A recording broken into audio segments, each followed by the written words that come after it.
So I was going to do a different type of video today on the DCU, top 10, believe it or not, but that will have to wait because we have some news of which, yeah, you probably already know about because of the title. You may have found out about it because of social media. And yeah, we need to go over how Gal Gadot, to her knowledge, is returning as Wonder Woman in the DCU. We're going to literally go into that, what we know so far, what we knew about Patty Jenkins' treatment, and like what that meant after that, what James Gunn has said before, actually hinting this, and just overall, my thoughts, because yeah, and we have some other updates that I wanted to chuck in here, some other tidbits on the DCU. We also have a little update on the writer's strike. I'm going to keep giving you updates because obviously this impacts the movie industry and people are always kind of wanting to know where things are at, and we've somewhat got a promising update. So essentially, from what I'm understanding here, is that Gal Gadot did an interview with comicbook.com about some other things, and, you know, she even talks about the new Superman. The thing that we're talking about today, mainly, though, is this. So, speaking to comicbook.com's Chris Killian for a new Netflix movie, Heart of Stone, Gadot said that, as she understands it, she will be developing Wonder Woman 3 together with Gunn and Safran, saying, "I love portraying Wonder Woman. It's so close to and dear to my heart. From what I heard from James and from Peter, is that we are going to develop a Wonder Woman 3 together." Now, I am going to save some of my thoughts as to what my reaction to that is in a minute, right? Because I want to go over some context. Now, I don't know how long some of you have been watching me. Some of you have been for a while. Even those of you who have been watching me for a while might not remember this, but I've been saying for a long time that I wouldn't rule out Wonder Woman for the DCU. I've always said it in the sense that you can't confirm that she is gone, because no matter what, like literally no matter what, this is a soft reboot. People like to say, you're crazy. No, this is a hard reboot. Well, then explain how John Cena from the DCEU, Viola Davis from the DCEU, Freddie Stromer, and the list goes on, from the DCEU is going into the new DCU continuity. That doesn't really entail hard reboot. But the reason why I've never ever really been absolutely adamant and said it like, oh, we know for a fact that Wonder Woman is gone, is because we have had it teased to us otherwise. Even if it felt obvious to a lot of us, to the point of where, well, if they're recasting Superman and they're recasting Batman, and even though they're keeping Cena and, you know, keeping Viola Davis as Waller, it kind of looks like they're going to recast all the Trinity, right? But apparently not. But I do want to add in, somewhat in parentheses here, it's just kind of like, well, you never know. Like, Gal Gadot could be saying this, but it doesn't mean it's like the sacred texts. Do you know what I mean? That she might have got that impression once upon a time, even though, to be honest, she is saying it's more than an impression. She literally is saying here, I love portraying Wonder Woman. It's so close to my heart. From what I've heard from James and Peter is that we are going to develop a Wonder Woman 3 together. So jumping into some of the context, you may remember that Wonder Woman 3, from what we've had reported by major Hollywood trades, such as The Hollywood Reporter, it was killed at Warner Brothers. When the new leadership came in, for example, there's this report from quite a little while ago now, Patty Jenkins has broken her silence on Wonder Woman 3, because it was out there that she, like, you know, went and exited the project, right, because she was salty or something like that. But the thing is, you know, even though she's saying that she didn't exit, there is some truth if you read between the lines of this story that happened back then. So they said The Hollywood Reporter broke news on December 7th that Jenkins' iteration of Wonder Woman 3 was not moving forward after she submitted a treatment to Warner's leadership. That makes sense, right? Because if I want to cross-reference this with what James Gunn has said, quite literally, with regards to his opinion on the former DC leadership, he says, the history has been it's been a real up journey for DC. I think that there was basically no one minding them in, and they were just giving out IP to any creatives that, you know, smiled at whoever was in charge. There was never any real power given to the people in charge, and so somebody could always go over their head and do whatever they wanted. And, you know, we had the DCEU, which then became the Joss Whedon Justice League. But then it also became the Snyderverse, which the key point here of what I wanted to get to, which then became this. And then we have Wonder Woman. And we have Wonder Woman 1984, which doesn't even match what happened in Wonder Woman 1. And then we have the Arrowverse, and like he goes on to talk about how he doesn't really agree with the way things were running before. But I find it interesting that we know that Wonder Woman 3 was being worked on by Patty Jenkins. We know she did a treatment for that. Gunn and Safran came in. They didn't quite literally boot her, but we do know that James Gunn has quite literally stated, and we have Wonder Woman and Wonder Woman 84, which doesn't even match what happened in Wonder Woman 1. Now, that could mean a few things, but clearly James doesn't really agree where Patty took 84, as opposed to what the kind of vibe was in the first movie. So what happened when we had this Hollywood Reporter article saying that, Warner's denied the treatment that she wrote for Wonder Woman 3? That is basically true from what I understand. But the whole kind of exaggerated thing about how, as we see here, Patty Jenkins says the attractive clickbait false story that it was me that killed it or walked away. That is simply not true. I never walked away. But this is where the grains of truth of this whole larger thing is, right? I was open to considering anything asked of me. It was my understanding that there was nothing I could do to move anything forward at this time. If you read between the lines there, she was working on Wonder Woman 3.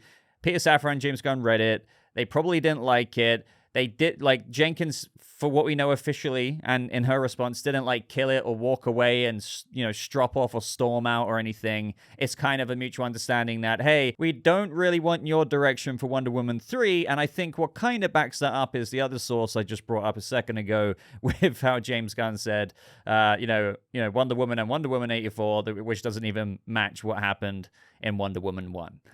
So clearly, when you add that up together, that meant Wonder Woman 3, as it currently stood back then in its current treatment, wasn't really the vision for the DCU version of that character that James and Peter had. So you may think, but that doesn't confirm really that Gal Gadot was staying on in the DCU, right? No, you're right, it doesn't. But then there are other little pieces of evidence out there. For example, we had a tweet, now this is back in December, where we have it's not a tweet actually, it's an Instagram comment, and I spoke about this a while ago, and this is also what contributed to me thinking, you can't tell me for a fact that Gal Gadot is gone.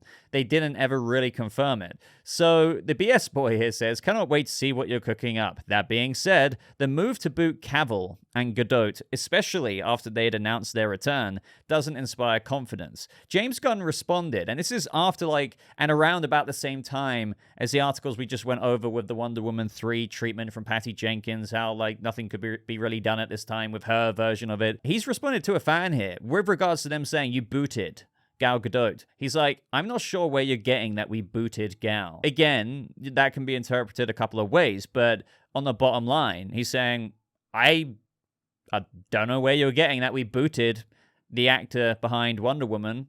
You could arguably say, we haven't done that. I don't know where you're getting that from. We haven't confirmed that we're doing a Wonder Woman 3 with her. But technically, he's right. There was never any official booting of Gal, so he's like, I don't know where you're getting that from. The only story that was out there in the press, as we just went over, was that the studio, Warner Brothers at the time, were just kind of no to Patty Jenkins' script. So there is something else, though, which does give me mixed signals. He also got asked in this interview, can you say what actors may or may not be returning?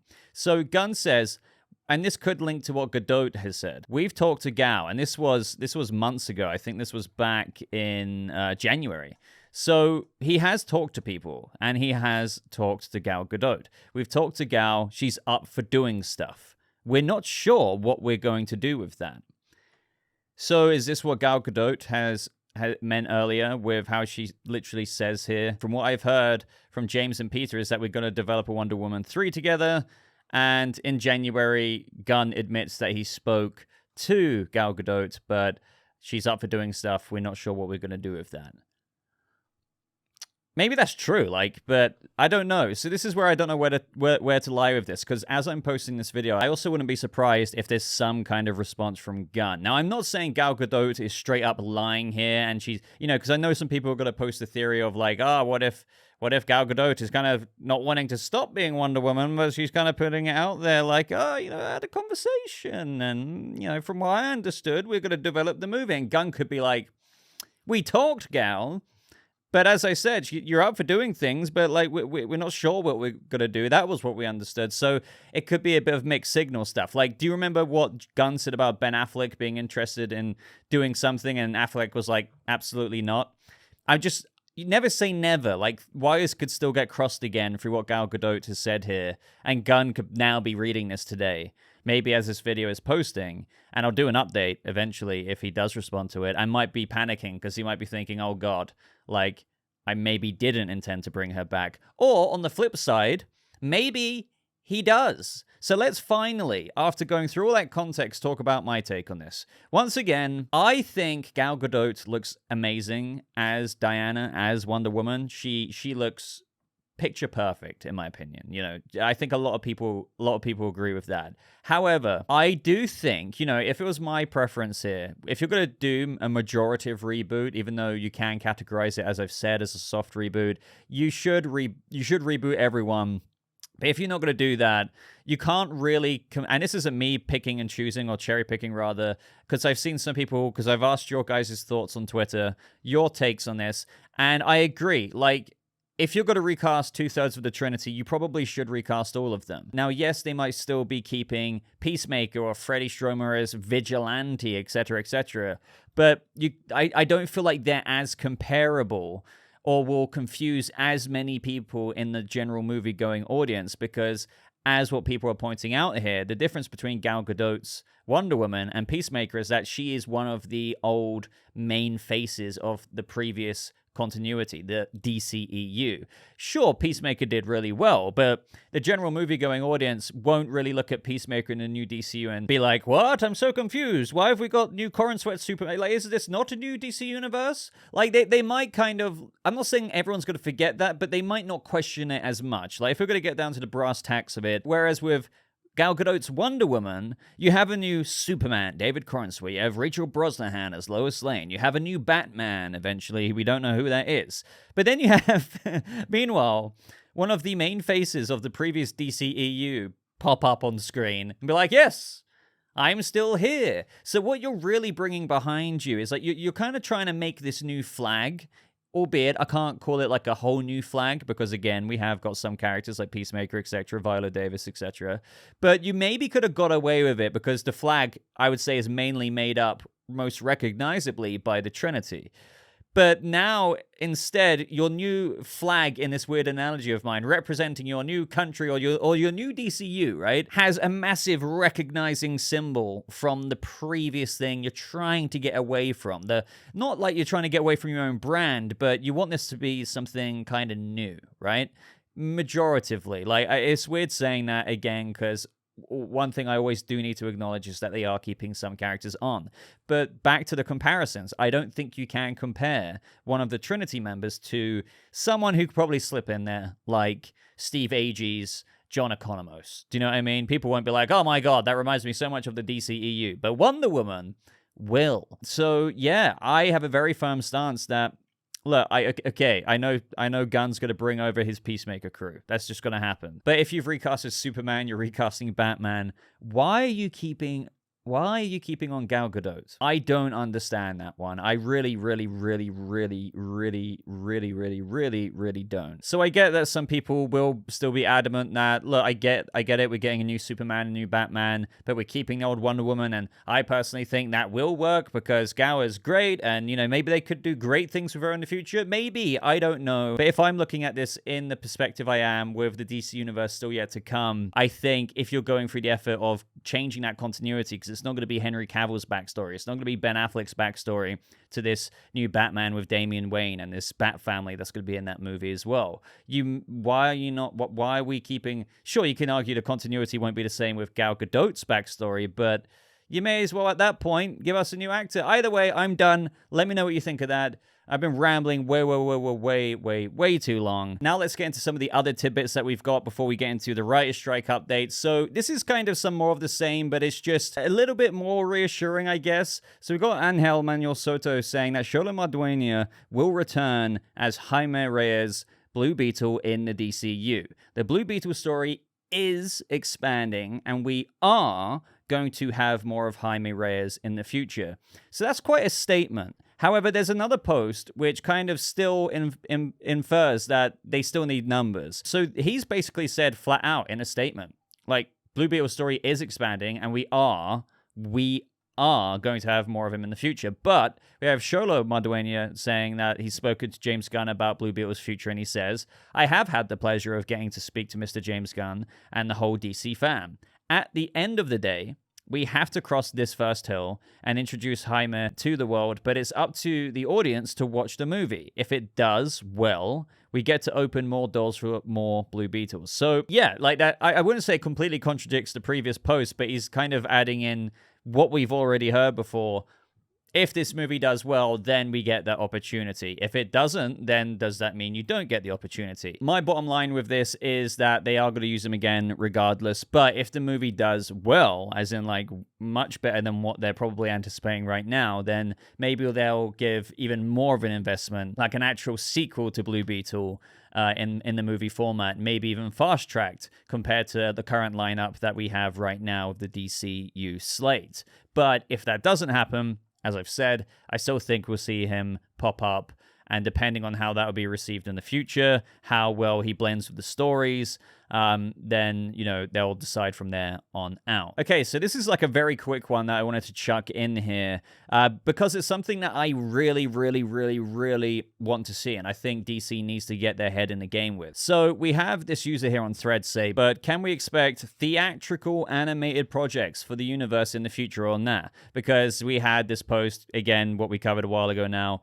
with people wondering if that Crisis animated movie was going to be related to the DCU in the same way Creature Commandos was. That's a no. James Gunn also clarified that it's a no. What got people confused there was the DCU or DC Universe logo on the box. But as for this, are we going to have theatrical animated projects? Yes. I've been saying, like, and I know it's such an easy thing to say, but I really want like an Into the Spider-Verse, Across the Spider-Verse, Beyond the Spider-Verse type animated style DC movie. Now, I know some people will just be like, oh, but Boba, you want to copy the animated style? Hell yeah. Like, it looks amazing. And, you know, the latest Teenage Mutant Ninja Turtles is not, like, straight up it, but it's, like, inspired, clearly, by the Spider-Verse-esque kind of animation. And with that animation, I've just thought, imagine if they genuinely wrote something good, like DC, and it was, like, Batman Beyond, but with Spider-Verse-level animation.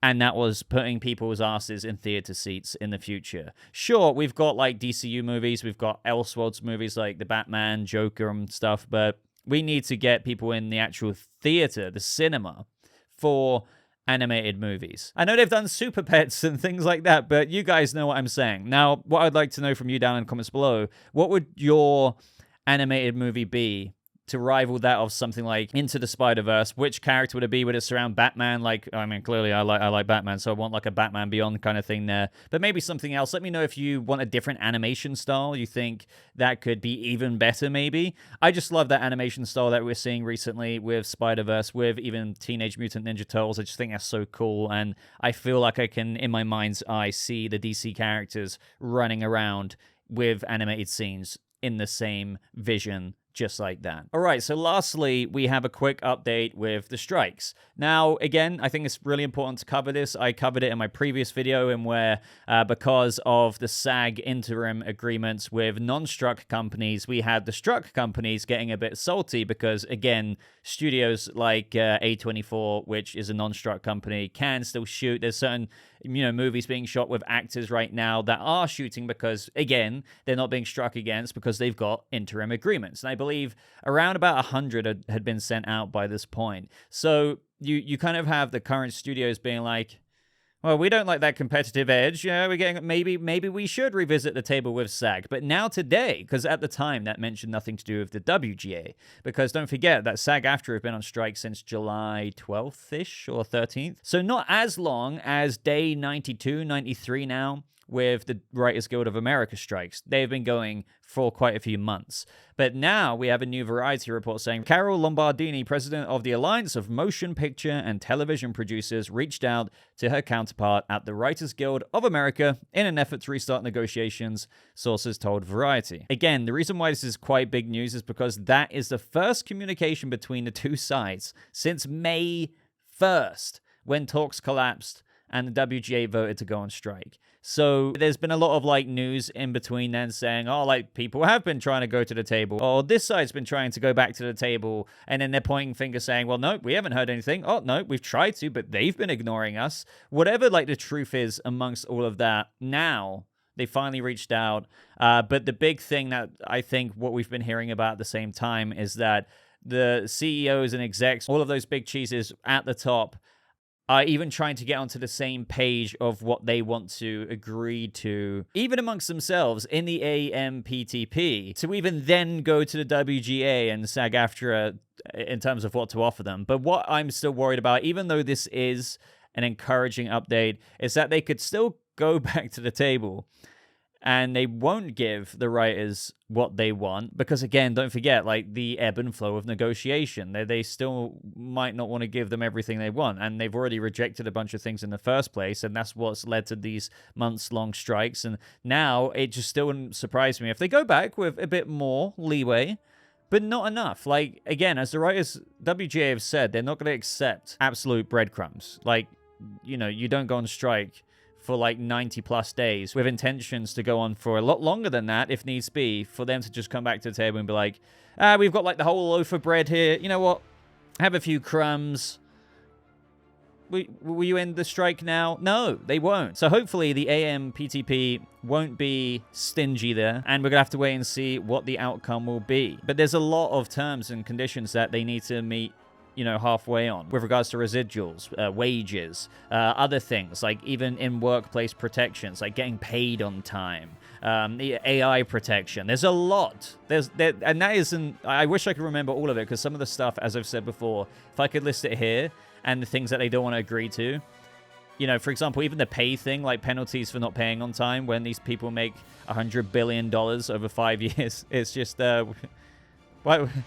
Anyway, we're going to have to wait and see. It's a good thing. It's been months. Now they're getting back to the table. And I'll keep you guys updated. Hopefully this resolves for everyone's interests as soon as possible. But yeah, let me know what you guys think of that and everything else in this video. But other than that, everyone, would really appreciate a like on this video. Do consider subscribing for more videos like this. But until next time, thank you so much for watching. I hope you have a lovely rest of your day. I'll see you people of the DCU in the next video. Goodbye.